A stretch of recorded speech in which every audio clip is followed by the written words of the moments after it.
everybody for coming. Welcome to Artist Space Books and Talks. My name is Mike Andrews, and I'll be moderating tonight. I want to thank Richard and Artist Space for hosting us.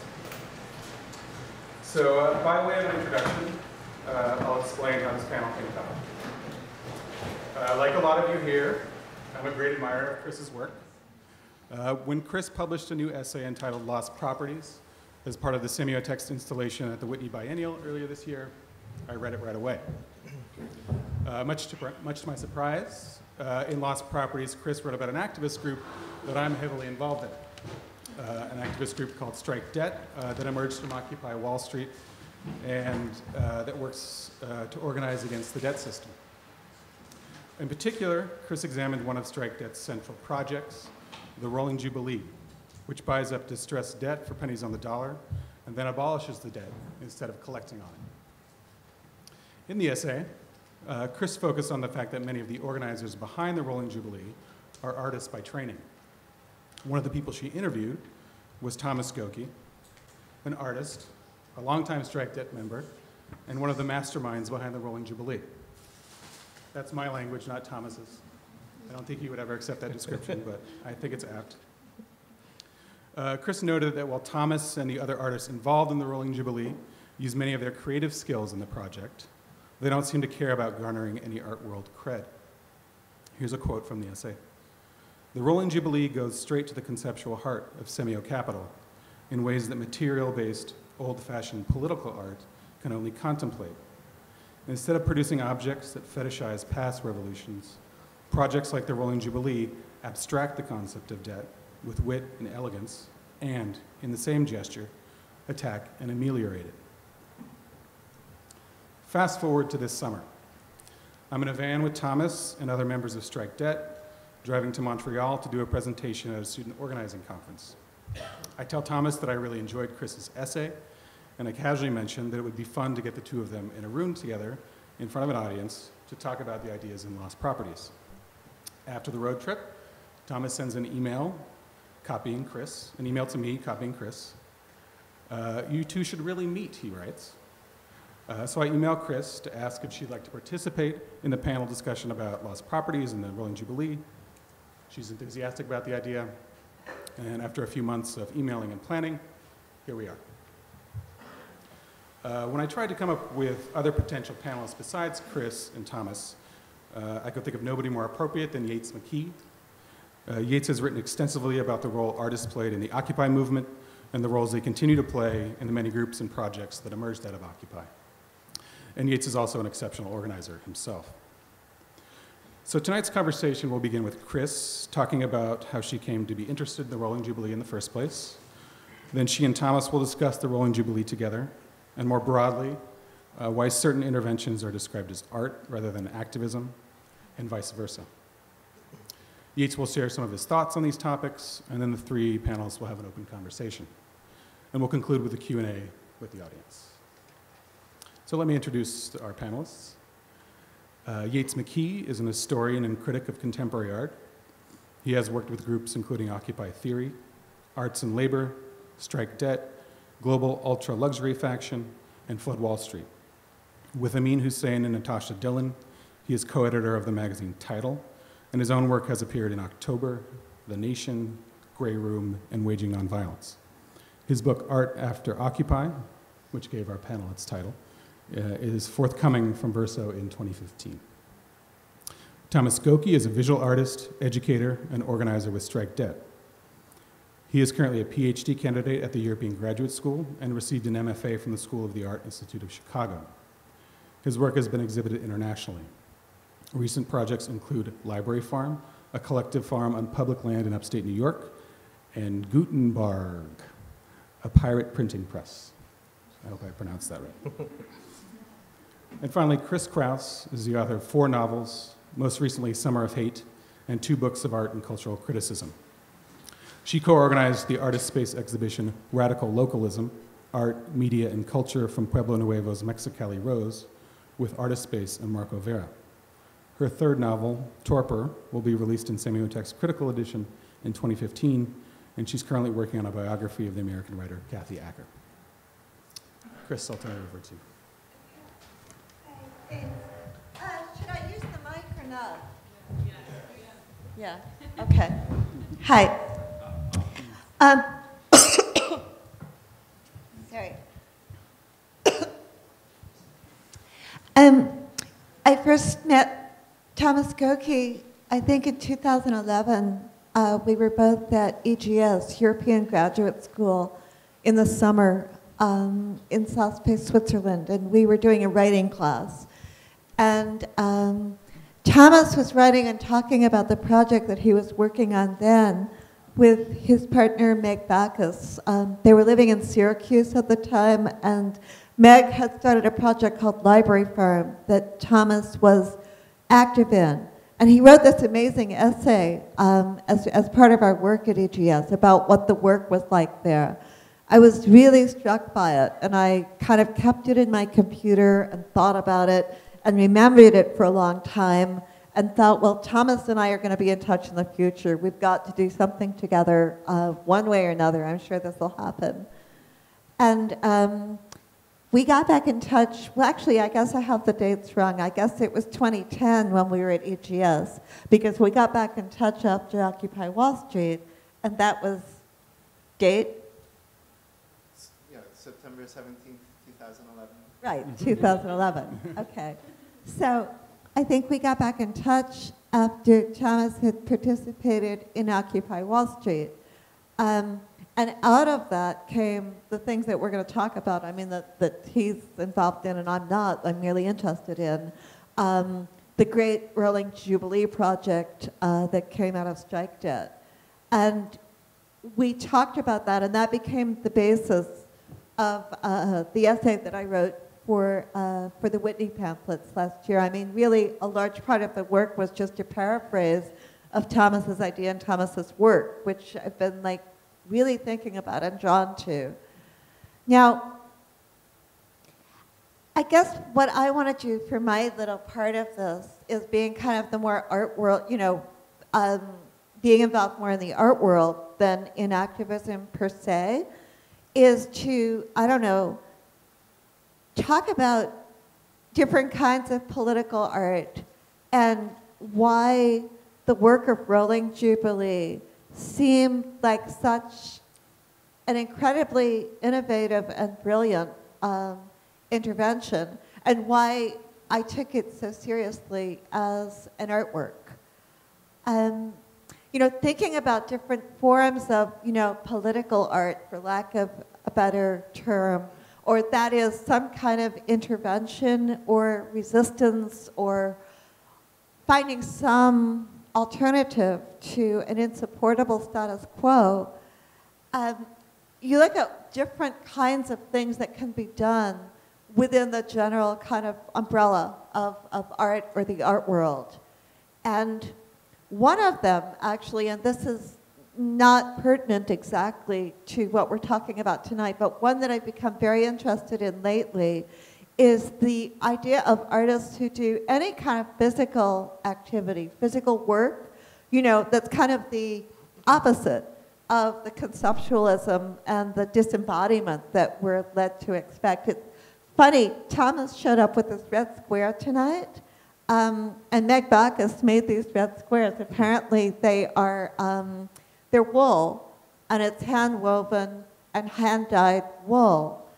And I've recently been writing about the work of the artist Kirsten Broch, who's rediscovered the ancient technique of marbling, making marbled paper as a painter. And this is a very intensive, it has a long history. It goes back to the days of almost alchemy and craft guilds. But it's an extremely physical work. And another artist I've been interested in, Paul Duncan, does these constructions, these carpentry constructions in the gallery of kind of cheap lumber, and the work is really about building something in the presence of the gallery goer and recording the fact of that building. I mean, that we're here, we exist in time and space, we have bodies. I mean, that's a kind of, that's a new tack in the art world, which so much of the work that we see depends upon a triple abstraction.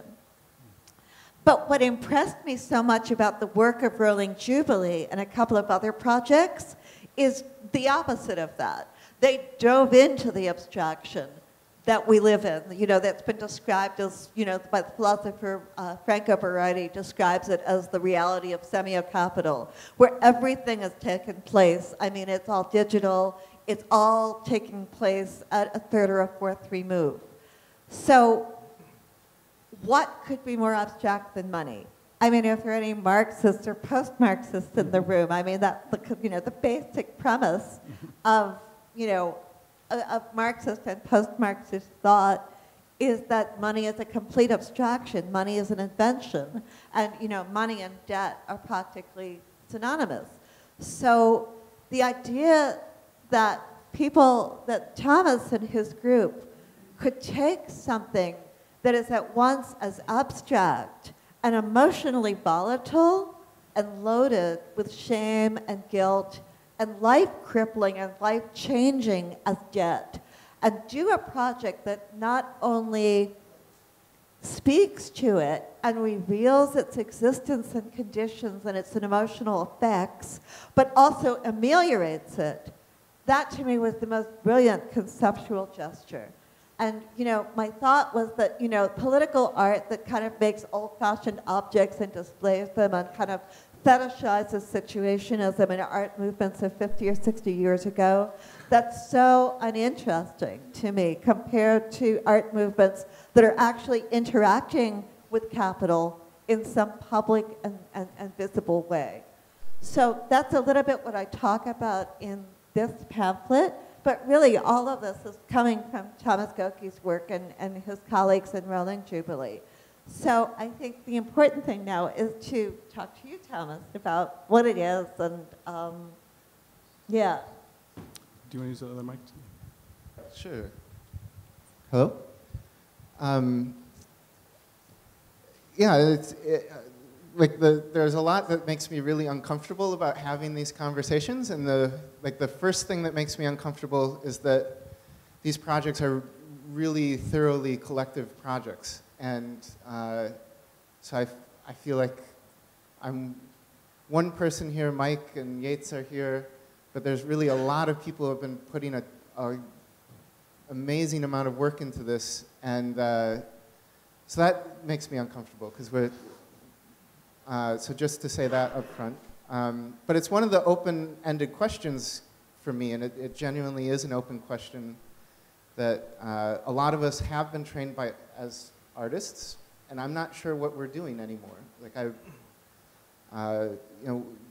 you write this in your pamphlet that we're, it seems to me like we're former artists. Like the work we're doing still feels the same in a lot of ways. Like it still feels creative. It still feels, familiar. But it feels somehow wrong to call it art. I'm open to it being called art. But, and certainly it's, anything can be art. So that's, that's not the issue. It's more a matter of when you call something art, are you violating the ethics of the project, or that it seems like making art the way that I learned how to do it in art school, or the way that I see it happening in museums and galleries, is somehow just fundamentally out of step with the values that we really care about underneath, and that I see happening in Occupy, and that we're trying to instill. And so, so that's one of the open-ended questions that I have. But at the same time, I mean, for me, the really, really exciting thing is that when I was in art school and I'm learning all this art history and really, really, really getting into it and being kind of naive and enthusiastic and so enthusiastic that it's embarrassing, I actually share the values that these various historical avant-gardes were participating in. And then to sort of I mean, it really is just kind of like stubbing your toe or something to be told well, actually it's not possible to make avant-garde art anymore. It's that all of that was in the past, and it does feel like, in the same way that it's not possible to have a genuine political revolution anymore. That after the Berlin Wall fell, it just, capitalism won, and there's no other options. And you can, I remember, like, for me, what changed so much in Occupy is the difference between participating in the anti-war movement in 2003, where it felt nice to realize that I wasn't the only one who was frustrated. That literally everyone on the planet was against this war. And we couldn't do anything to stop it. Just total impotence. To Occupy, where suddenly it felt like, no, oh no, we can actually, like, we can take direct actions that are scaring all of the right people. I don't know exactly why they got so scared, but we scared them. And so it feels to me like after Occupy, and in one sense, art is done. For me at least, it's done. I can't go back to that way of being a person.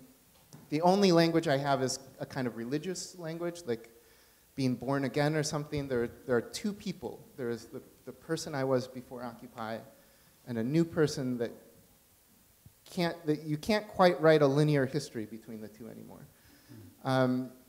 But also, for the first time ever, a genuine revolution in my lifetime is doable if we're willing to take risks, if we're willing to sacrifice, if we're willing to work. And also, for the first time in my lifetime, it feels like the avant-garde is possible again. I don't know exactly what, like if you asked me to make an avant-garde painting, I wouldn't know what to paint. But it feels like the future is, we've been given the future back by Occupy, that the avant of the avant-garde is here again, and that history isn't over. We were told that history is over, and history paused for a while, and now it's open again.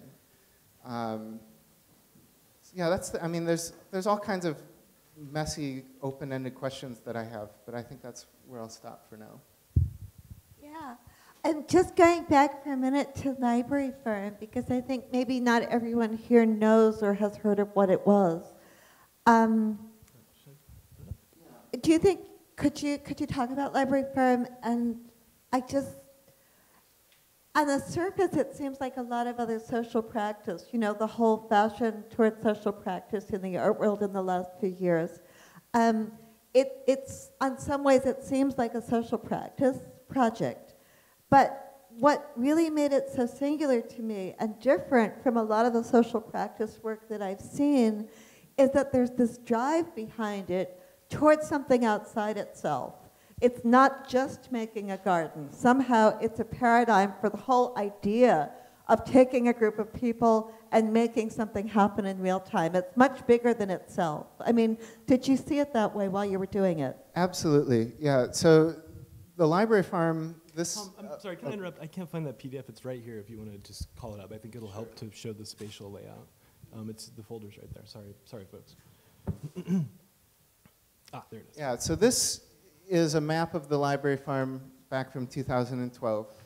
And so this is a project that grew out of my partner's work, Meg Backus, who's a librarian, who's doing work that I really think that artists would understand what Meg's trying to do better than librarians. She's doing like librarianship in the expanded field.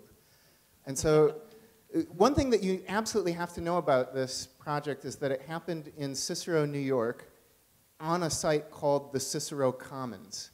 And the Cicero Commons was a development project, a public-private partnership, where they were going to build a nursing home and a sports center and all kinds of stuff. It never happened. It never happened because the local township and the private developers were corrupt, and the people in Cicero ended up losing several $1 million. So like the only thing that was shared in common was the common cost. And so what Meg got excited about libraries, and all of this was totally, totally beautifully naive, was this idea that libraries are things that everybody loves and everybody supports, but they give us a way of like talking about actual resources that we share. And we've been talking about libraries as these democracy engines where people go to inform themselves and then inform the world. Like they literally make the world. And that's not actually what happens in libraries. We've been sort of rudely reminded recently that these libraries are in no way, shape, or form democratic institutions. But when Meg arrived at this library, she wanted to treat the land itself as a public resource, just like the books, and got a bunch of people together and say, look, the sign says Cicero Commons. What is a democratic commons? What can we do here? So we decided to make this collective farm. And this is where a lot of the sort of like crisis for what kind of work we're doing started, because Meg and I were the only people who were thinking of it as art. And there were probably 100 people working on it. And all of us shared the same underlying values, but it wasn't art for anyone else involved. And so it started to feel wrong to think of it that way. But it absolutely was a paradigm. We were thinking it has nothing to do with gardening other than that it's interesting to garden, and we like gardening.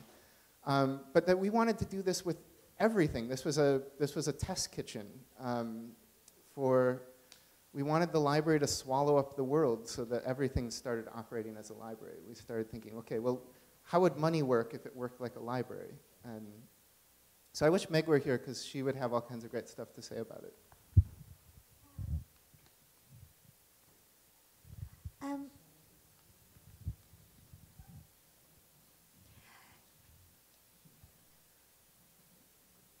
I think probably everyone is super familiar with Rolling Jubilee and what it does, but, well, there's two things that I think are important to talk about. One of them is... All right, so the quick version, most people don't know this, but in the United States, debt gets sold as a commodity on a secondary market. So credit card debt, medical bills, student loans, payday loans, auto loans. People understand that the whole housing market crash was the secondary market for mortgages in this really complicated way. But the catch is that when these debts get sold to investors, they get sold for pennies on the dollar. So these are people who are literally they're getting rich by keeping other people poor and in debt. So they buy your credit card debt. You've got a $1,000 credit card debt. An investor buys it for $10, hires a debt collector, and then shakes you down for $1,000. The Rolling Jubilee raised $700,000. We go out and we buy it at those bargain basement prices, and then we wipe it out because that debt should have never existed in the first place. To date, we've gotten rid of $18.5 million in medical debt and student loans. And we've got at least 2 more announcements coming. But and there's more to say, but Yeah, I mean, if you're talking about that, the one thing that really shocked me that I didn't know before was the way that the legal system is being used and manipulated by the predatory lenders to go after people who don't even know that they owe the debt. Can you explain that a little bit? Yes, this is so outrageous and people don't know that it's happening. So the investor can sue somebody and then garnish their wages. But when they sue them, they don't subpoena them properly, so they don't even know that they're supposed to show up in court. So the first time they hear about it is their wages get garnished. In several places around the country, a debt buyer will sue you, not subpoena you, and when you don't show up for court, the bailiff, giving instructions to arrest you because it's a crime to fail to show in court. And then your bond is set at the amount that you owe in the debt. So they're basically turning the police and the prison system into their own private debt collection system. Yeah, so I mean, this is just unbelievably appalling, apart from all the other kind of evil associated with the secondary debt market, is the way that they are basically deploying the United States public legal system as an arm of their debt collection agency. And you were telling me that people have actually gotten failure to appear and been arrested. Debt itself is not illegal, but because of this manipulation of the legal system, people have actually done jail time because of their debt to these predatory lenders. Yeah, and we can't discuss it yet, but we've got future plans that hopefully will focus the spotlight more on the legal side of things. Yeah, yeah. Well, speculators, actually, not predatory lenders. That's the first degree. It's the speculators who come in at the second level. So, are you going to talk about the recent buy that you did at Everest College? That was really, really spectacular. Yeah, so in mid-September, we announced that we had purchased $7 million worth of student debt, and it was student debt that originated at Everest College, which is the worst of the worst for-profit universities. Really what gets exciting to me is that the Rolling Jubilee in and of itself doesn't really solve anything. That it's, on one level, it's already been wildly more successful than any of us imagined it could be. But the real measure of its success is whether we can use it to roll it into what we're calling the debt collective, which is essentially like a union for debtors, where we could mobilize and get sophisticated enough to target specific creditors and then all just stop paying unjust, illegitimate debt so that we can start cooperating with each other to fulfill our genuine obligations to each other, which currently are not being fulfilled. And so one of the test cases for this is can we get some justice for students at Everest College? They're currently being sued by the Consumer Financial Protection Bureau for massive fraud. I mean, everything about this is illegal, and the Department of Education has been a partner in crime at every step in the way. It's the perfect, the poster child for the 1%, because it's not just investors on Wall Street, it's the state holding the hand of the investors in Wall Street, and the state at every step backing up the system. It's a completely worthless credential that they're selling to their students, right? And this is greatly aided by the federal government and its loan system, when in fact, I don't know, I read something that said that people stand a better chance of getting a job with a high school diploma than with a degree from a college like Everest. Yeah, and one of the things that we've, in actually talking to a lot of Everest students, this is a sore spot for a lot of people, is that, they thought they were going to get an education. They deserved an education. They were told they were going to get an education. And I mean, it's the redlining of the 21st century. We've set up a two-tier system to education, where there's a legitimate system where you get a real education even if you wind up mortgaging your future for it. And then there's this second-tier education where the education, it's not genuine education. You're not learning something. But then it's also more expensive. It's even more expensive than going to a public university. Going to a for-profit school can be as expensive as going to some of the pricier private schools. Right. Like public education becomes so degraded that people believe they have to pursue this private option. Yeah. So, are you going to talk about the thing that's planned for next week on November 4th? That was so interesting. Yeah, and I don't know, because this is a large collective people who are working on this. I'm not working specifically on this project, so I don't know all of the details. But there is going to be an opportunity for students from Everest to sort of storm and occupy this public hearing that the Department of Education is having about what to do. And we're hoping that students' voices are actually heard, and that we can start deciding what to do ourselves rather than always having to ask the Department of Education to do the right thing. We can start adding some teeth, but only if we get organized and organized at scale. You read in this email to all of us last week that you've been thinking a lot about, how to define this work and whether it's even useful or meaningful to consider oneself, doing this work as an artist anymore, or whether it comes under the rubric of art. And you were proposing a new term, creative work, and I think that's very interesting. Could you talk about that? Well, I'm imagining everyone wincing when they hear creative work, because it just, all I can hear is like creative class type language. But it, I've been trying to read, I'm stealing this from Gandhi. Like, I've been trying to read how Gandhi was training these nonviolent soldiers, and that the actual act of mass mobilization for giant risk-taking and non-cooperation was the exception, and that most of your time should be doing constructive projects. He called them constructive programs. And this, to me, sounds like the kind of work I want to do. I want to create something. I want it to be something positive. I'm tired of just doing art that is like critical, or that's like, I want to make something even if it's flawed. I want to try to solve it ourselves.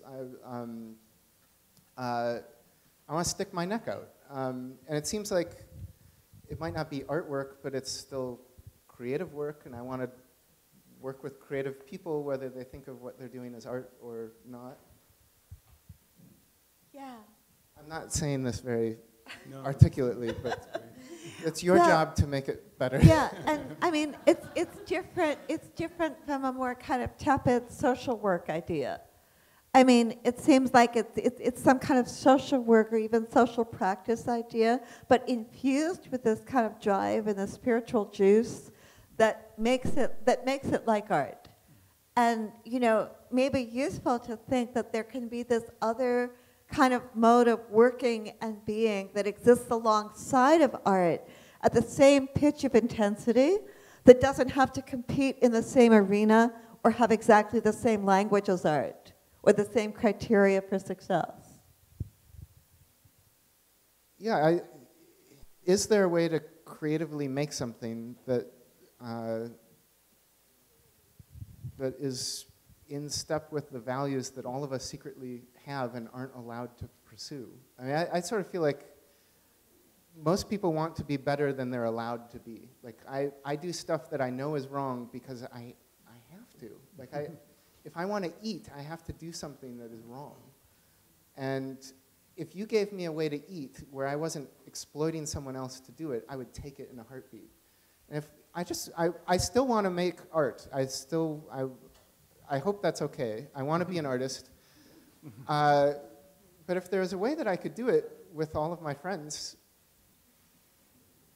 or do it in the way that we all secretly want to do it, if we were free, and it, if I didn't have to worry about, like, I don't know. The other thing that makes me uncomfortable is like, okay, should I try to get a job teaching art somewhere? Maybe I should give up on that. Maybe I should give up on the art world entirely because you can't live humanly there. I want to make art and be a human being. It's kind of a para-artistic activity. It's funny, this afternoon I was at the New Museum and I was with these choreographer dancers, Ryan and Gerard, and they're in residence now at the New Museum, and basically they're dancers. They're not artists, but they've placed themselves within the art world, and so there are kind of artifacts of their work, like a score will be the thing that's acquired. The Guggenheim just purchased, quote, one of their performances, and the object is just a score of a performance. It's completely symbolic. But it's the museum has purchased the whole gestalt of it. They've purchased the whole idea. And I don't know if that's even an attractive course for you and your colleagues to pursue or not. I mean, do you see there being a crossover into the art world with certain artifacts of the work being viewed in that context? Or is it just a separate activity? I don't know. I want Mike to rescue me, or Yates. I mean, I would be thrilled if the Guggenheim said that they were going to let me do something. I'd be thrilled. Well, maybe not the Guggenheim right now. I'd be thrilled. I mean, yeah. I'm not going to lie. It'd be thrilling. But they're not going to do it, so I'm safe. Well, I don't know, there's so much more to say about these crossovers, but maybe we'll come back to it. Yeah, no, it segues directly into what I'm going to say. I wanted to ask, would you guys mind if I sat there so I could do the computer and whatever and look at? Yeah, thanks, man, I appreciate it.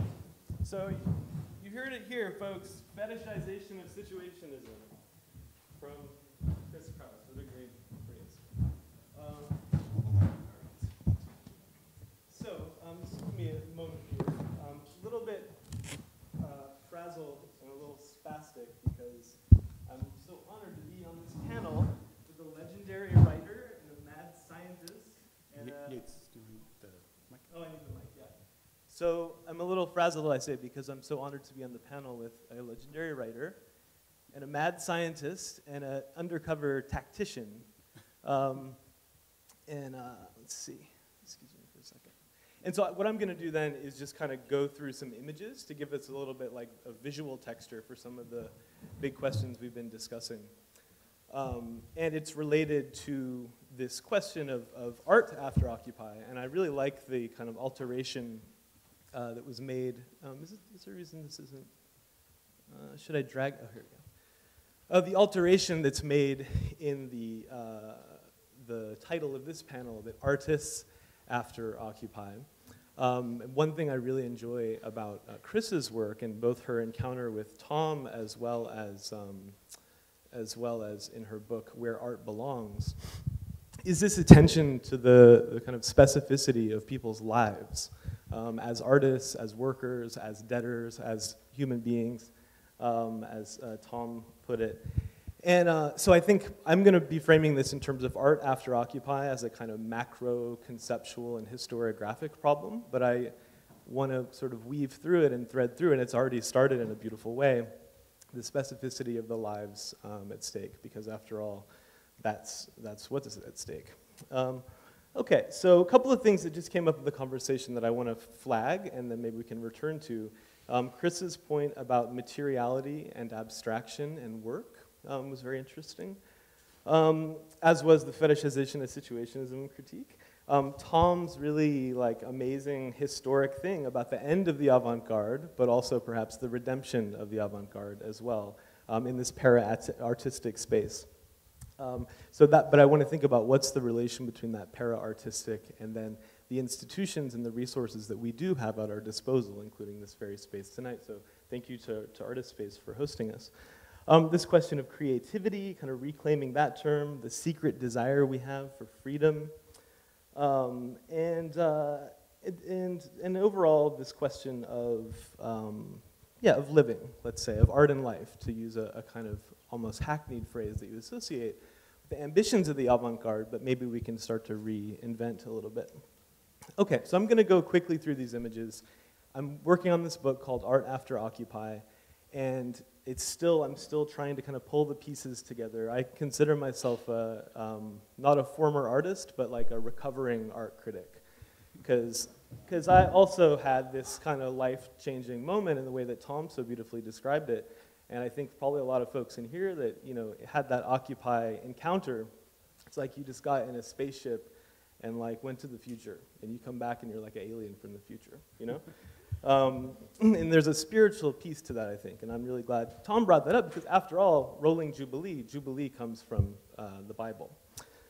Okay, so art after Occupy. When I say that phrase, it's not just chronological, so it's not work that happened to be produced sometime after something called Occupy finished or concluded in some way. It is more a general historical condition that I think that we're all sort of grappling with. And I would say it's structured as an event, or we're in the kind of aftermath of an event in the way that someone like Badiou might put it, which is a rupture that really changes the entire field, kind of punches a hole in our certainties, our sense of ourselves, kind of activates us in a new way where there's no going back to what was.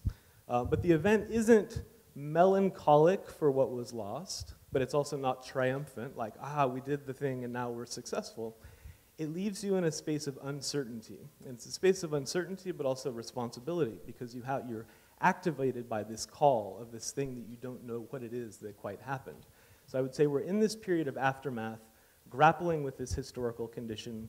And as a writer and critic, I'm not so much out to programmatically say what is best or what should happen or so on. I'm just interested sort of diagnostically what all's happening out there. I mean, I have my own personal commitments, but from a perspective of a critic, which is sort of the hat I'm wearing at the moment, it's just a really fascinating, almost like a renaissance of sorts, in my opinion, for contemporary art. Okay, and so part of this new historical condition also means reframing the past as well. It makes us reread the avant-garde, reread things like situationism, and also reread the very recent past as well, so-called contemporary art, which I would date to like, the late 2000s. I would say that it reached what you could call a Rancierian deadlock, which is the moment when the most important and successful artists and the most successful and important critics and curators, the avant-garde, as it were, of the academic and artistic spheres, made the question of the political and political subjectivity, political community, the thing. It's like the question that comes up at every panel, every discussion. October is jamming with all these questions. And indeed, for me, the real two kind of culminating things in contemporary art are Claire Bishop's book, Artificial Hells, and then Nato Thompson's Living as Form. And I showed the covers here because they both feature motifs of the police, right? This interest in kind of moments of transgression, encounters with state power, resistance, protest, political identity, space, all these things that really were the kind of essential questions for art at this period. But it was done in this entirely isolated manner, right? It was sort of going through the motions, almost in the same way academics do in a classroom. Like the gallery or the social practice project or whatever was kind of like these little theoretical laboratories for staging and working through these questions, which was really productive and great. And so it's not a critique of it at all, but it's just a different historical circumstance we find ourselves in. Interesting anecdote, the very last day of Living as Form, there was a series of panels that accompanied it at Cooper. I think it was like October 3rd or something like that, so it's about a week after Occupy started. Nato Thompson, to his great, great credit, the thing ended and he's like, let's go to the park, right? So this big trail of people all went down to the park and entered into that Martian landscape of the park. And some people never came back, right? Or just starting to come back. Okay, so, and also please feel free to, if I go on a little too long, I'm gonna try and move more quickly now. That was just setting it up.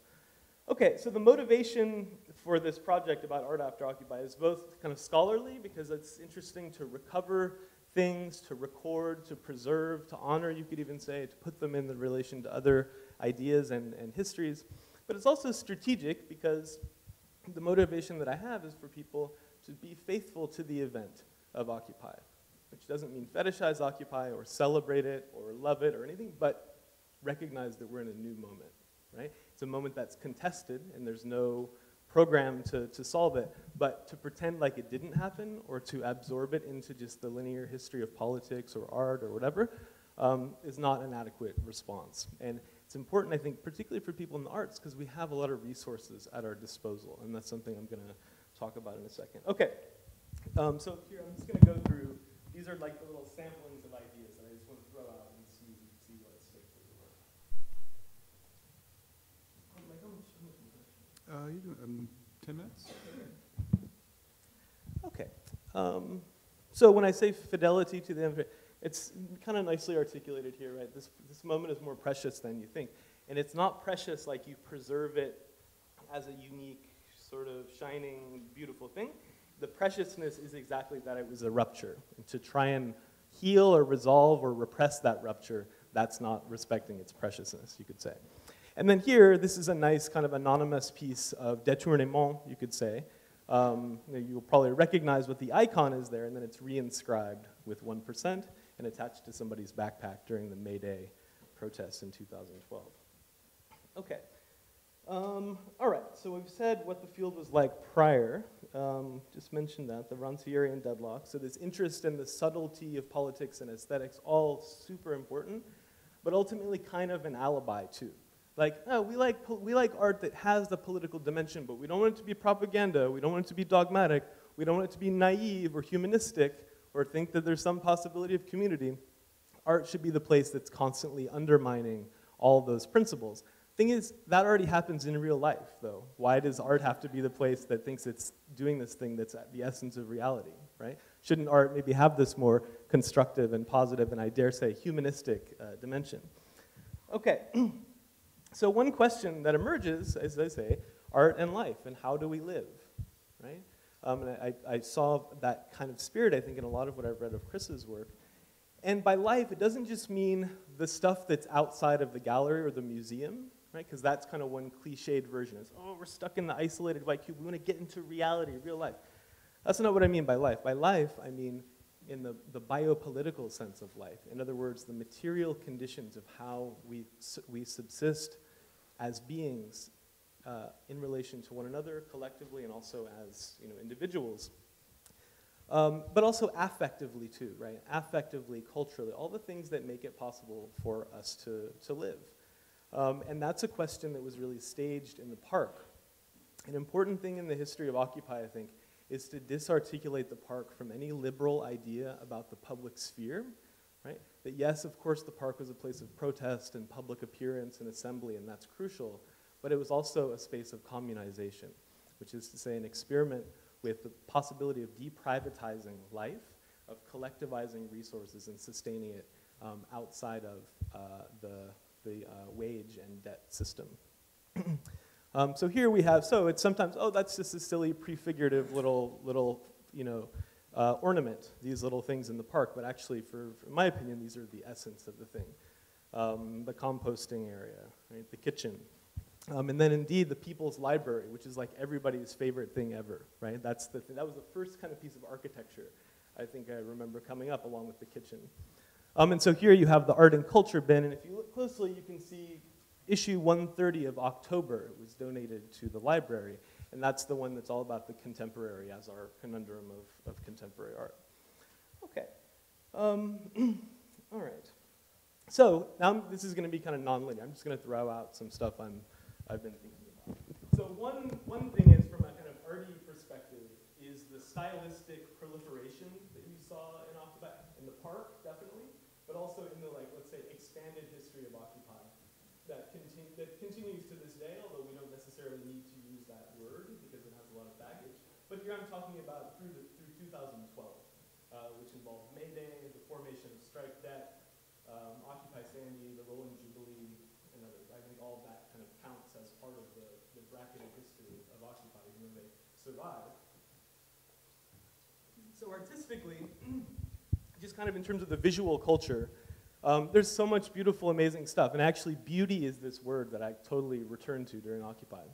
It's like, no, I'm not talking about Dave Hickey bullshit, right? I'm talking about like revolutionary beauty. Like when you see an assembly or an action or the bat signal, right? Or Jubilee blows up, you're like, man, that's beautiful, And like, I feel really good about reclaiming that word. Because when it's embedded in a movement, you don't have to do all the hand-wringing about, oh, is this being appropriated by the museum? It's fine, it's not. It's a different para-artistic realm that has a dimension of autonomy, okay? So here, just as like a little kind of formal reading, right? There's an aesthetic spectrum you could see between a kind of severity, sometimes more of a little bit of an insurrectionist kind of aesthetics, like you see up there at the top. This wonderful intervention of chaining open the subways for free rides, a little bit of auto-reduction happening there. And then this invocation of Bartleby, I would prefer not to. You see, it's very kind of minimal and pared down, and it's also a situationist part of the train thing, too. And then down here, you have this amazing return of craft. And I love that you were talking about craft and making stuff and the handmade, these beautiful things from Meg.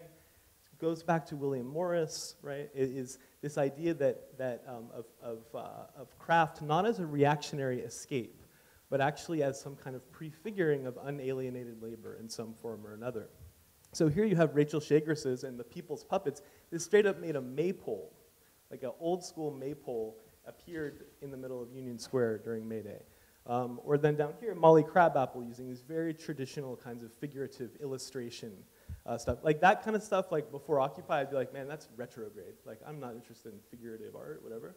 I'm like, I want to go to the Living as Forum project. And now I'm like, oh my God, these are all over the city on the walls. It's gorgeous, right?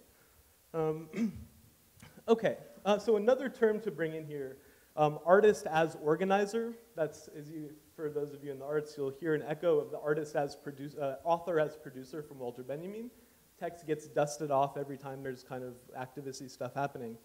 He has a thing where he says the artist takes on an organizing function. And I think the question of what is organizing, who or what is an organizer, what's being organized, all that's an interesting thing to kind of theorize.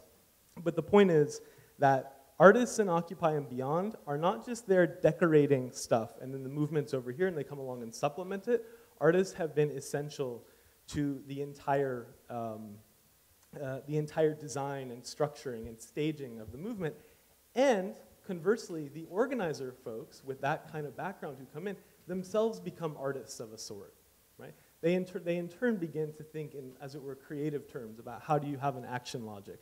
What does this press release look like?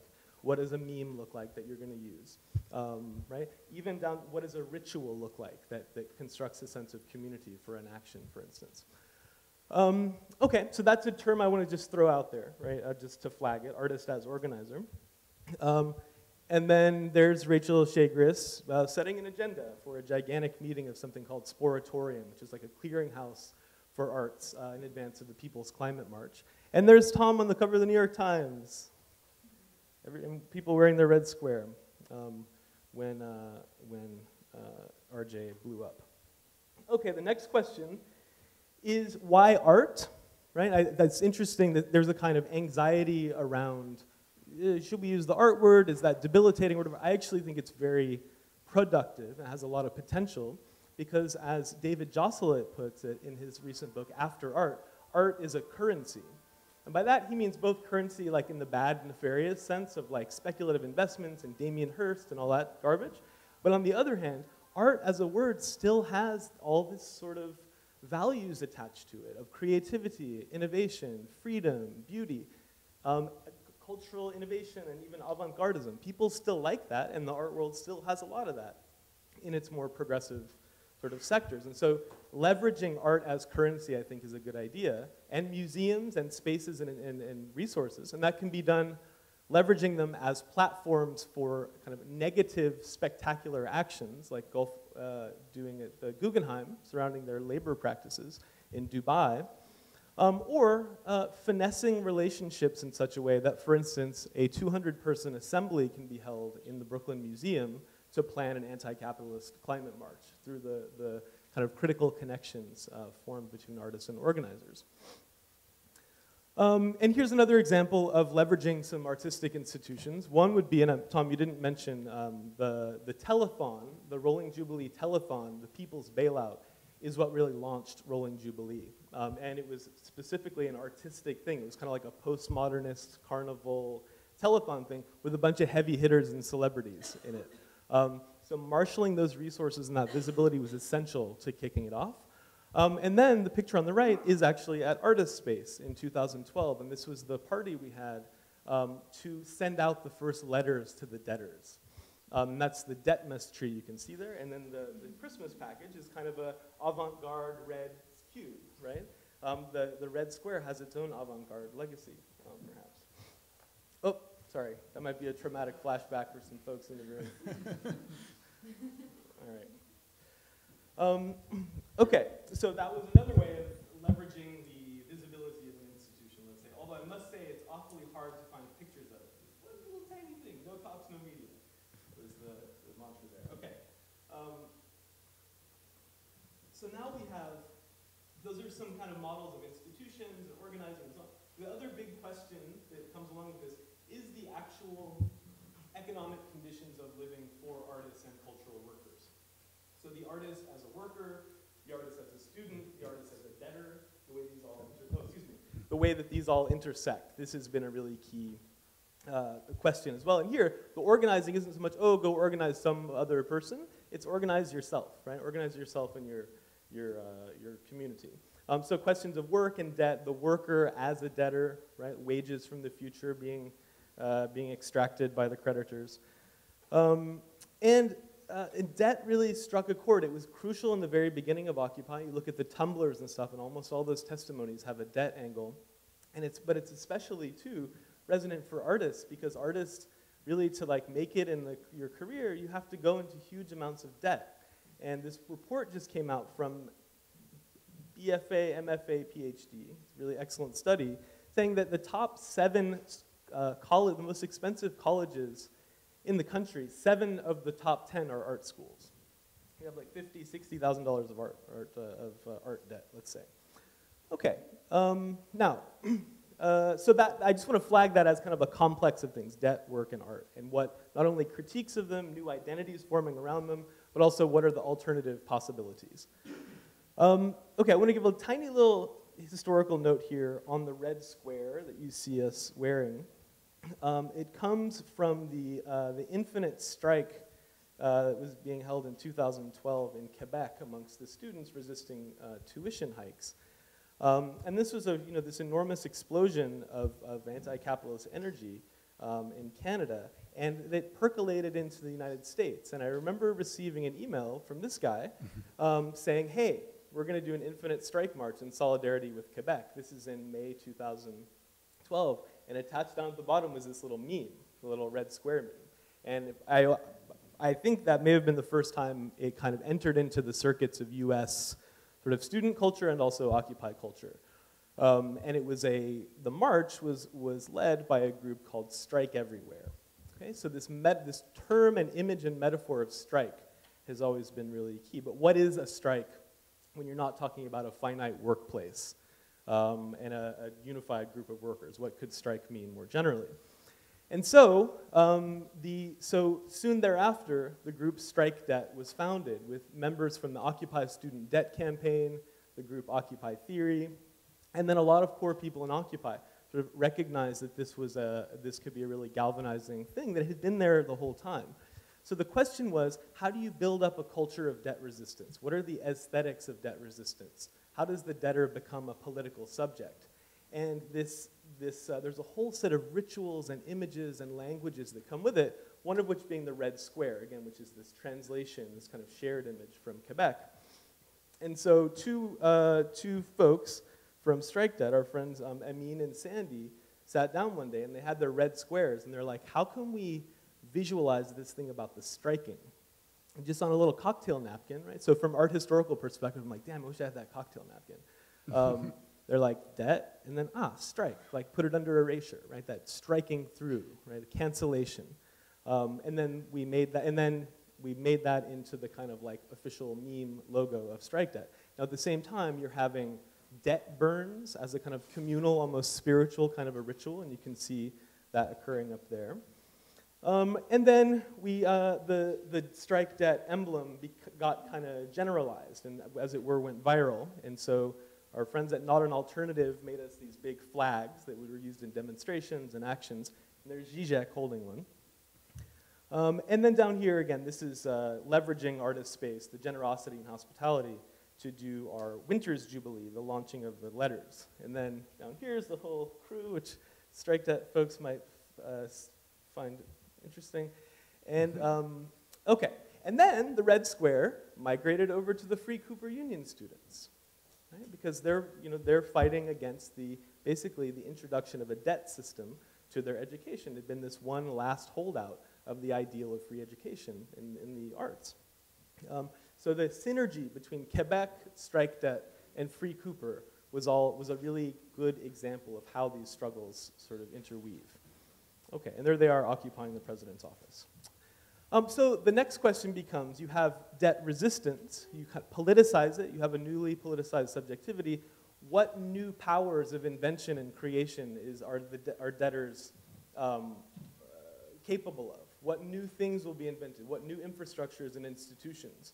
And so the concept of commoning, and also the concept of communization, there's like subtle distinction that we don't have to talk about now, I think is really people want to make art, people want to live, people want to flourish, but without having to go into debt, or rather just by saying fuck their debt, and coming up with new infrastructures of survival and life. And so Solidarity NYC, that has among its founders and sort of advocates is Caroline Woolard, the idea of building an infrastructure of the commons. Two really great places that are doing that at the level of kind of spaces, autonomous spaces that don't even have to fuck with the regular art world, right? Would include Mayday Space in Bushwick, that was really a major organizing hub for the People's Climate March and for Flood Wall Street last month. And then the more mysterious 1882 Woodbine, who instead of having pictures of everybody jamming, they have pictures of their their militant pickling activities. Which is actually, I think, a really beautiful poetic image, right? The idea of the pickle as preservation, as memory, as kind of almost survivalist kind of preparation, let's say. Okay, almost done here. Also, we should note today's the 2-year anniversary of Hurricane Sandy. And that too was the response to it, the autonomous sort of self-organized response on the part of Occupy and its allies also had an important participation by artists, including Not an Alternative here, who made these wayfinding signs, as well as special patches that would identify you as a volunteer. And the spaces of the churches became these remarkable aesthetic environments as well. You can see there's St. Jacobi. And then MoMA came along like 6 months later and was like, let's put a geodesic dome sponsored by Volkswagen on the edge of Rockaways, right where there used to be a relief hub. And that was their contribution. Okay, and then we have, now this really is the end, artistic organizing in the Anthropocene. This, once again, this amazing scene of 200 climate organizers and artists all up in the Brooklyn Museum until late at night because of the way they finessed it, resulting in this gigantic, biggest climate march ever, 400,000 people, with artistic and visual and aesthetic dimensions being really central to it. Now, the more militant counterpart to that is Flood Wall Street that happened the next day, and here are just some images accompanying that. This gigantic banner, capitalism equals climate chaos, Flood Wall Street, the carbon bubble, and then up there you have some folks that say indigenous resistance since 1492. So linking the climate crisis to issues of colonization. The other thing to flag, I'll just say, I know this is a very vigorous debate, so I don't need to dwell on it too much, but the relationship of artists and their struggles to survive to the sort of accumulation by dispossession that goes on with art and gentrification. San Francisco obviously having this very robust movement against displacement, again, in which creative tactics are really key. Here's an advertisement from Bushwick, a new big condo that says, "Welcome to Colony 1209, Brooklyn's new frontier, modern residencies, vibrant industrial setting, reimagined through artful eyes." Okay. And this question then of housing and land and territory also as an important realm. And then finally, as I say, this question of decolonization, that's always been something that's haunted the word occupy, right? We typically use it in a very affirmative way to talk about the reclaiming and sort of repossession of space from capital, but it has this, needless to say, this dark resonance as well in terms of the history of racism and colonialism.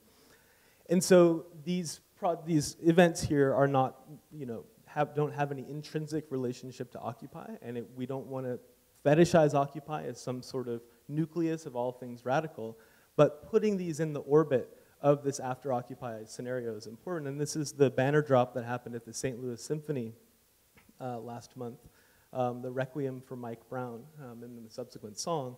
And this is a big-ass banner drop that happened on the Manhattan Bridge that says, boycott, divest, sanction, Gaza in our hearts. So Ferguson to Palestine, I think, is a really important decolonized narrative that needs to be central to things as we move forward, whether it be in climate, gentrification, arts organizing, all this stuff. Okay, thank you for letting me go on a little bit. I'm sorry that was a bit long. But no, that was great, Yates. Yates, Thomas, and Chris, I think have given us a lot of things to talk about. And if our panelists don't mind, I think we'll skip ahead and get the audience involved in this conversation. I can sense some restlessness out there. Hopefully you're restless with scintillating questions.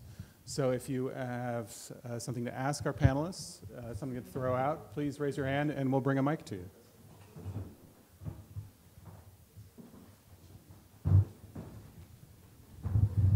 Hi. Thomas, you're gonna hate me for calling you out. I was gonna ask about your shredded money project, and if you could talk a little bit about that, and maybe that was your first project related to student debt and eradicating debt, and maybe talk a little bit about how you've grown as an artist since then, and how like that project has developed into kind of this whole other world and this whole other side of you that maybe you didn't know, and maybe some like insight on like what you've learned from all of this involvement in the debt and the art world and how it's intermingled. Do you want to pull that mic over? So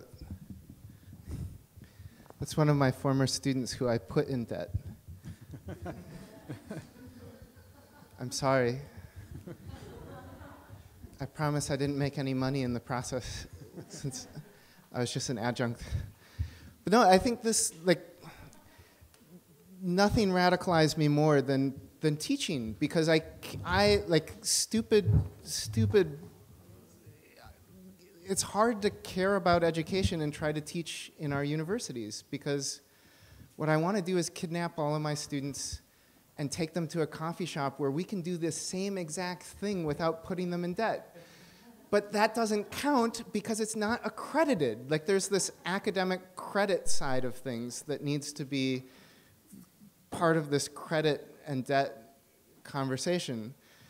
So the first piece I made out of grad school was that I was really scared about going into debt to go to school. I remember, out of high school, trembling when I signed the debt forms, and my parents and people who cared about me saying, "Don't worry, it's the good kind of debt. There's like, why are you so scared about this?" I felt it in my bones. I mean, all this, the material, immaterial stuff for me is, there have been medical studies that show that people who have debt, like, it takes years off their life. There is a material aspect to this. So when I finished school, I was $49,983 in debt from the School of the Art Institute of Chicago. And my plan was to come up with a clever way to get out of debt by taking my debt and turning it into a work of art. So the School of the Art Institute is like a block away from the Federal Reserve Bank. So I went to the Federal Reserve Bank, and they gave me $49,983 worth of shredded money, which I then pulped into these giant sheets of paper, and I'm trying to sell them by the square inch. And I've sold maybe $1,000 of it. It's still for sale. It makes great holiday gifts. We've got all kinds of holidays coming up. So, buy my debt, please. But the thing that flipped in my head, and like, first day I spent in Zuccotti was, wait a second, why am I trying to come up with a clever way to pay this debt? We should all stop paying. Like, if we just all stop paying, when we pay our debts, that is how we cooperate with Wall Street. And this is just simple Gandhi King, like, if we stop cooperating, we win. There's all kinds of other ways that we can cooperate, but let's stop cooperating with the 1%. But you can still buy my debt. Well, I mean, I'm a little bit wondering, as you can hear as a European, why paying in the first place? Wouldn't it be making more sense to rally more for free education, or some of that line? I mean, guess what a war costs and what this all costs. Education is nothing for that. Obama was able to put Obamacare, so why not education care or something like that? You see, I mean, it has not been really addressed, only slightly here, but I would just argue that way. And obviously the Cooper thing is a big problem. But the other thing I do have to say, I wonder a little bit about the perspective. In a way, I mean, as much as I like to occupy Wall Street, but it's gone in a way, and the right is stronger, Abortion is again an issue, and all these topics now, the Democrats are completely out after that election, and things don't look any good, you know. And so I wonder also a little bit about that.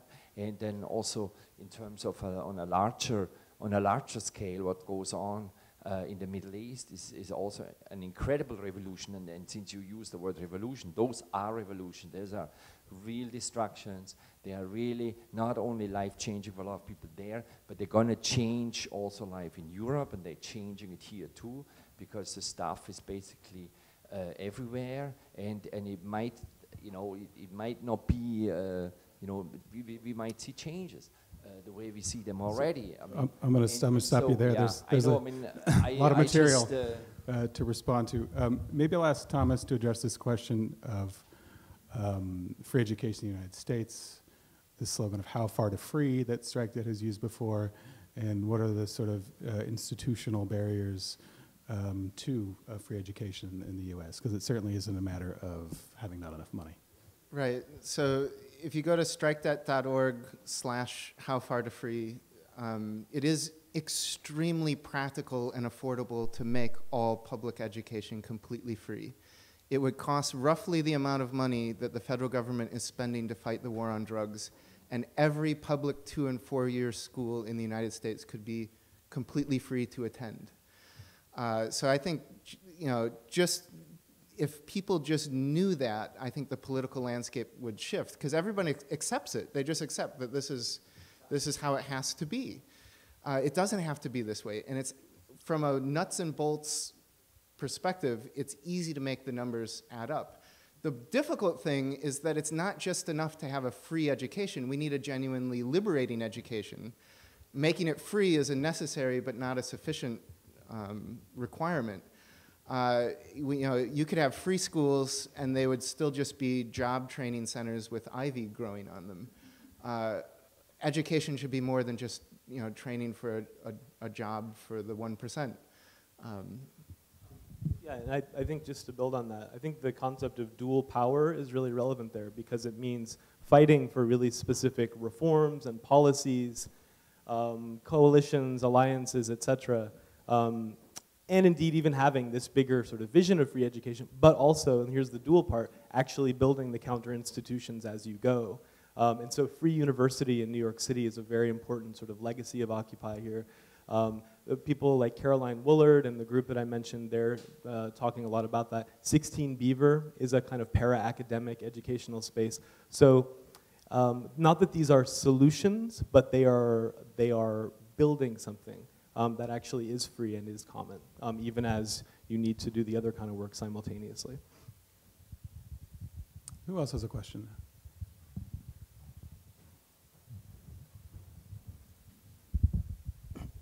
Hi, my name is Daniel Latore, and I worked actually with Not an Alternative on the Occupy Wayfinding project.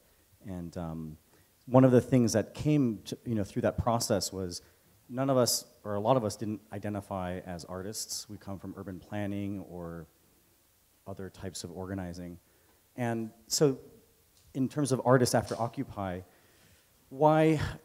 how do we deal with the discipline focus, right? Because isn't, part of the lesson was getting sort of beyond disciplines, and if beyond, to where should it be place-based?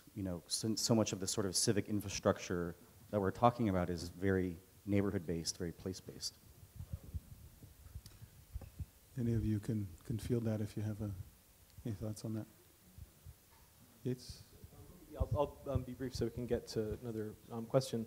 But yeah, so that's awesome with Not an Alternative. They, for me, exemplify, because I know their whole practice is collaborations with people in other disciplines, as you described. It's between architecture, that's between sculpture, graphic design, spatial politics, more generally. So I think you could also do architecture after Occupy, too, as a narrative. I think that could be very interesting. I think both of them inherently imply this cross-disciplinary collaboration. And the architecture of Occupy, of course, is very fascinating, the physicality of it, as are the POPs, which I know that you guys worked on at Design Agency. So there's I think one reason to privilege art is because of that art as currency thing. You say art, people's ears perk up, their eyes light up. They're like, ooh, art, right? Art's problematic, but also art is this beautiful thing. It's really cool, it's creative. So I think there's you touch a nerve with the word art. And I say that not in a cynical, opportunistic way. I think it's because these bigger questions Thomas is saying. I think the same questions apply, though, to architecture, too. So I would say it's all part of a spectrum of how you want to describe it. But I appreciate your point, though, about not limiting it to a very narrow idea of art. I would put architecture in art, actually. Just my personal proclivity would say music, dance, architecture, design, all that stuff. I think art kind of encompasses it without ignoring the specificities of the practice, like you said. Other questions? Oh, come on, I know you got some questions. There we go. Don't be shy now. So I'm really interested in, oh, should I be standing? Okay. I'm really interested in, I work in fundraising at a arts nonprofit, and it's disgusting. And I'm really interested in hearing more about how the collaboration with the Brooklyn Museum came about, and sort of more thoughts about models where, you know, arts institutions could be reclaimed as spaces where, you know, this kind of work could be done. I mean, I'm saddened and really interested by this separation between creative work and art, because it feels like, you know, art, it's, I mean, as you said, like it's sort of like giving up on the white cube traditional definition. So I'm sort of interested in ways that you all think that arts institutions could facilitate that. Okay, cool. I'll just say one small detail about the thing, and then I want to pass it to Chris. And so the question concerns, she said that she works in arts fundraising, in this question of how you can mobilize the resources from the art world into these type of more expansive, creative projects. So I think that kind of tension about institution, not institution, but then all the resources that we do have available. So just real fast, is Raquel and Gon still back there? No, Raquel was there a minute ago. Okay. Oh, Raquel, can you say real fast about the museum? Hello, my name is Raquel Deanda. I was one of the organizers for the People's Climate Arts that was working out of the Mayday space, which Yates had included an image of. So regarding the collaboration with Brooklyn, Rachel Schragus and a group of artists had been organizing the sportatoriums since April or so, and they had a connection to somebody who worked at the Brooklyn Museum. But and as a result of knowing somebody named Gail Buckland, who is very familiar with people on the board and who are affiliated with the Brooklyn Museum in a variety of different ways, was able to strike a conversation with them, and they were very open to opening up the space for us. I think also because it was related to the People's Climate March. That being said, I think all of the borough museums that we have, the Queens Museum, the Bronx Museum, I think they're all actually really great spaces that would potentially be open to partnerships, given the right pitch.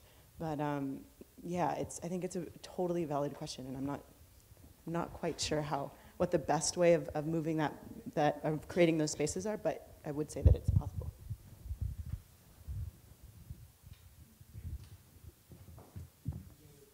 Did you want to speak to this about the resources?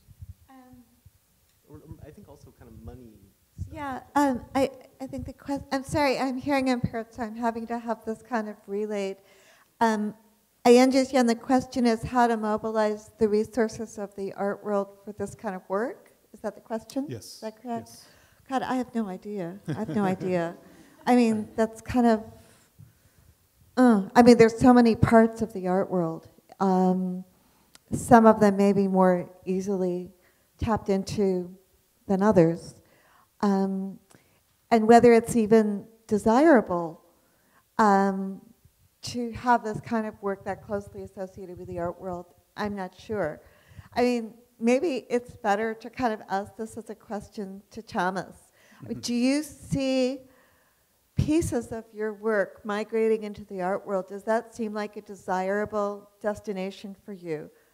And why or why not? I mean, if it's other projects besides these collective projects, I've got no problem with it. And I would, I just want to make stuff and share it.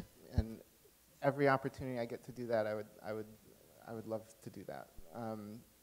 With these types of projects, I'm not sure. It's the kind of thing where I would want to ask everybody else, like, what should we do? And I'm not sure what we would decide. But in terms of like getting funding from the art world, I'm not afraid of money, really. I mean, you need money to do stuff. I don't think we should be afraid of money, provided that it doesn't come with strings attached and stuff like that. Like, you know, if we're going to be successful at building an actual global debtors resistance movement, it's going to take resources. I don't have those resources. And yeah, if some art world person said that I'm going to fund a debtors union, I think so long as they let us do it, you know, have debtors actually do it, I think we'd take their money. I would, at least. I don't know if anyone else would, but yeah. Actually, as you say that, it occurs to me that maybe the most useful thing that could be borrowed or harnessed from the art world would be the discourse of the art world. I mean, that would be something the art world has to offer to this kind of project. I mean, not so much the displaying of artifacts in a gallery from these different activities, but I think the art world has, you know, a very kind of complex and developed and well-disseminated way of talking about and understanding things. And I think maybe that's a little bit lacking because there's been such an absence of activism in the US and in Western countries for so many years.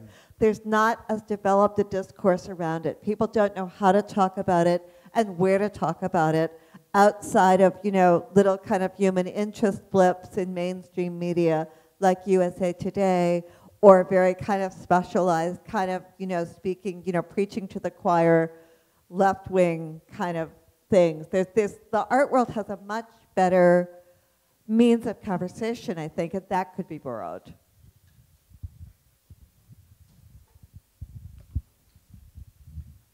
Polibio Diaz, I'm a contemporary artist, and I was wondering if you were to design a pensum in an art school, which new activities you will incorporate? Because nowadays I work with food also as my pieces of work, and you're working fundraising, carpentry, and different things. How will you redesign the art school nowadays? Do you want to repeat the question for Chris? Thomas, in the meantime, do you want to respond to that?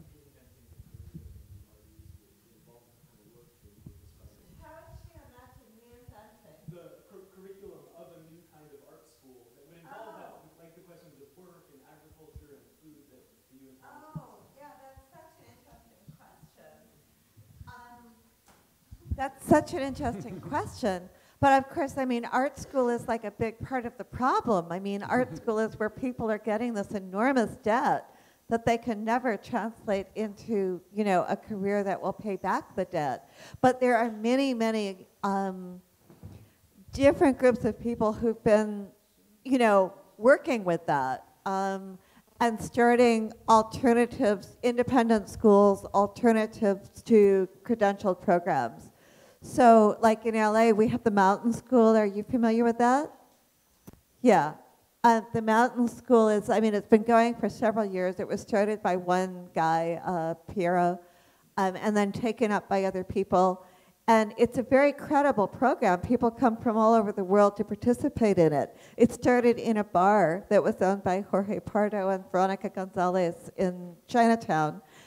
They lent the bar to these people to have a school there, and people would come from all over the world for 6 or 8 weeks, and they would do these intensive classes that people would come and volunteer to teach. And I know there's a couple of projects like that in New York, and there's another one in LA called Public Education. But another important development seems to be that there are a lot of people now who are rejecting the MFA structure entirely and just going from college and getting on with doing what they want to do. Two of the most exciting new galleries in LA have been started in the last year by younger women, Tiff Siegfrieds and Liv Barrett, who didn't go to curatorial studies, didn't do an MFA in art history, just decided to start galleries, and they did it. So a move away from the institution towards groups of people doing things because they want to do it and giving each other the reason to continue doing it seems like a very hopeful outcome. It doesn't need to pass through the institution, and just the very fact of this debt calls these credentials into question in the first place. I mean, I think the whole, and Obama was like the education, and it's such a scam. The education itself becomes a pyramid system. People getting these worthless degrees, and it escalating now to needing a PhD in studio art to get a job. I mean, it's just insane. I think the one thing I would love to do is teach a class where the students and the faculty write the budget, where we figure this all out ourselves. It's not so much like, oh, we're gonna, I mean, these are solvable problems, and when you let the students and the faculty figure them out themselves and the actual trade-offs, it's a place where idealism belongs, but that idealism comes up against the rock-hard practicalities of how do you work with the material of the physical buildings and the upkeep costs and labor costs, making sure that adjuncts get paid well or that adjunct positions are replaced with full-time tenure-track positions. We can actually do this a lot better than the administrators can do it, and the administrators get paid enormous amounts of money to do it very poorly. But then also it has to branch out beyond the university to we need to publicly finance these things. And here Cooper is miles ahead of the rest of us, creating this alternative plan to keep the school open and to keep it free that actually works. The numbers add up. And it's just that the people who have power to make these decisions decided against that. That's not what they want. But if we make the plan on paper, then it's just a matter of organizing and forcing it through classic nonviolent Gandhian methods. Well, let's take 2 or 3 more questions. Can I say just one thing really fast? The point about carpentry and food, I think that's really inspiring to hear. How could you bring those kind of skill sets into arts education, or bring them back in, right? Because they used to be there, right, in earlier times. And also, I've noticed that the folks at Woodbine have carpentry stuff that they're doing, as well as radical pickling, which I think is an interesting development. And it's something that Tom and I and a bunch of folks went on this crazy trip to Detroit to go meet with the Boggs Center. And they described Detroit as the Chiapas of the North. And it's this laboratory of self-organized commenting practices in education, in food, in building. And so not to idealize that, but the things are happening out there. And I think it definitely is about combining the manual with the mental labor, rematerializing things in the way that Chris was mentioning.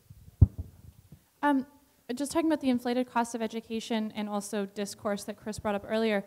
I don't know that much about this, but I think schools pay a crazy amount for journals, and that whole system is really fucked up. Subscriptions are tens of thousands of dollars, and I wonder how digital publishing can play into because we want to have discourse, but I think the situation we have right now with academic discourse is just the money of it is adding to this problem of debt. There's a question about the money that schools have to pay for academic journals just to have them in their libraries. Oh yeah, I heard something about that recently. And how does that fit into having this academic art world discourse when you have to pay for these? I mean, God, that's a question for Nick Backus. Yeah. That's a library question. I don't know anything about that. The good news is there's a lot of librarians working on that front. And I mean, this is Aaron Schwartz type of stuff. I feel pretty confident that in 5 years, we're not going to be seeing schools pay enormous sums to have access to JSTOR. It's just not going to exist. And one thing that you could do is just stop paying, right? Go to ARG and get all of these journals. Print them out and hand bind them yourself.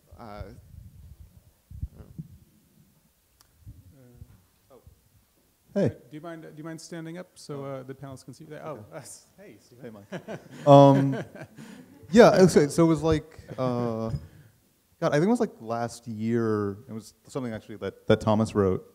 I think it was like a quote you did for The Nation or something. I think it was like around November when we were doing like one of the debt releases, and you described Rolling Jubilee as an art project, which was like the first time I ever thought of like working on Rolling Jubilee stuff as art. But like specifically as an art project that like in the art world where it's all about value creation that's tied to finance and so on, it was an art project that literally destroys value. And that kind of stayed with me for the way I thought about Rolling Jubilee. And I guess I was just wondering like, to what extent, and this is for everybody, I'm wondering like, where you see, like, does like communal value destruction in that like kind of potlatch way that we were pioneering in some sense, does that still feel like the supremely disruptive act that it was when we started this stuff off like 2 years ago?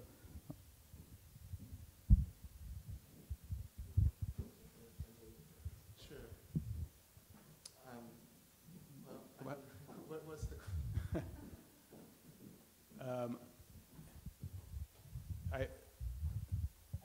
So the last thing about there was a question about whether the description of Rolling Jubilee as an art project, that seems to be like a persistent concern we're having, and also whether that destruction of capitalist value that takes place in the project, that potlatch as you described it, whether that for Thomas or for others who worked on it still felt like an avant-garde kind of transgressive gesture in kind of artistic terms and political terms.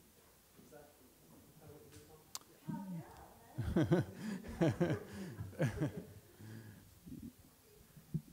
So when I was at SAIC, Dave Hickey came and gave a talk where he looked at the whole audience, right? You know, he packed the hall like he always does.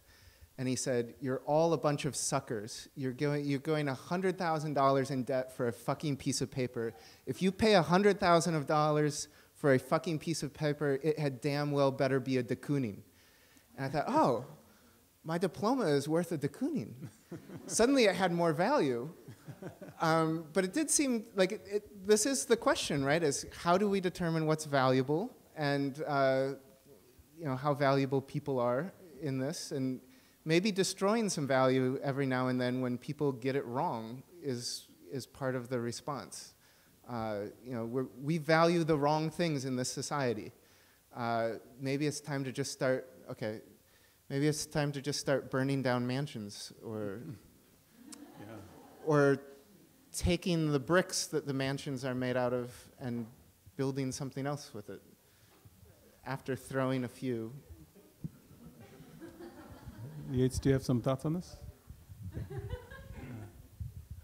Hi, my name is Joshua, and I'm curious, one of the things that seems to be coming up it seems to be coming up throughout the evening is this idea of having $100,000 worth of student debt, but at least you've got that de Kooning diploma, or being open to the idea of working with the Guggenheim eventually.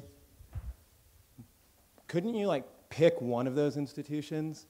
Just one museum, there's 10 of them, there's 20 of them, there's 30 of them, there's a whole globe of them. Couldn't you just pick one that has like a problem, focus on it, and just say, we're not going there until that thing changes. We're not going there until that thing changes. Symbolic, it's the art world. The art world loves symbolism. It used to, I hope it still does. You can say we're not going to that museum because we're going to say for now, for a limited period of time, that this given policy, that was an open-ended aspect of Occupy that might be worth revisiting on an aesthetic level. Was open-endedness as a conclusion such a great idea? Or would it have been better to say that institution should change X policy and we can affect that change by withdrawing as artists from supporting them in any capacity. In any capacity. Going to their events, watching their lectures, tweeting about them, etc., etc. Couldn't you just withdraw from the Guggenheim? Couldn't you just say, I don't need a diploma? I'm just curious about that because there keeps being this magic bricks full of stuff that we hope maybe we could sell, or maybe someone's debt we could buy, or maybe some dream piece of art that we could sell. What if it just doesn't exist? It might just not ever exist. And maybe the only thing that exists is that you actually just find your handful of rich friends who got super lucky somewhere earlier down the line and ask them to share it. They exist. They're around. Can't you ask them to share it? Why aren't there more pools? I'm just curious about that. I'm sorry to be yelling, but just this idea of like withdrawal hasn't been broached once. The idea of the open-ended aesthetic aspect of Occupy that was totally there at the outset has not been addressed. The artist space occupation, that with the kill artists slide you flew right through, which was like 30 people, all curators, like predominantly artists, largely hip people, who all went on to show in great institutions. This one again, they were all invited back. There were like 5 artists on the other side of that thing. There was the staff and like 5 other artists. I don't even know their names. Good kids. Okay. I'm just curious, like, what about withdrawal? So the question concerns organizing artist boycott of a chosen institution to exert. Has that happened before? Yates is a historian. Does anybody know? Is probably like the most successful one recently. There's also. Are there any others that come to mind?